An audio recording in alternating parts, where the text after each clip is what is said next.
Сәлем. Привет, бастаймыз ба? Давай бастайық. Зарплатаң қанша? 300 мың теңге таксист болып жұмыс істеймін.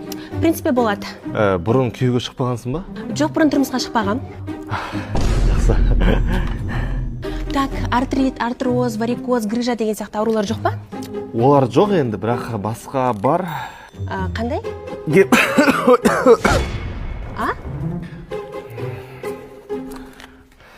Оны емдеп алуға болады ғой, мен күшті таныстарым бар.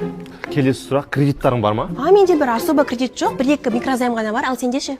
Менде де кредиттар бар, 150 мың теңге. Машинаны кредит қалған ма? Алматыда квартираның арендасының өзі 300 мың теңгеден басталады ғой, ертең қалай тұрамыз? Уайымдама.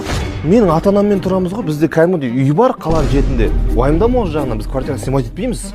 Қойшым ба не? Иә. Базар жоқ.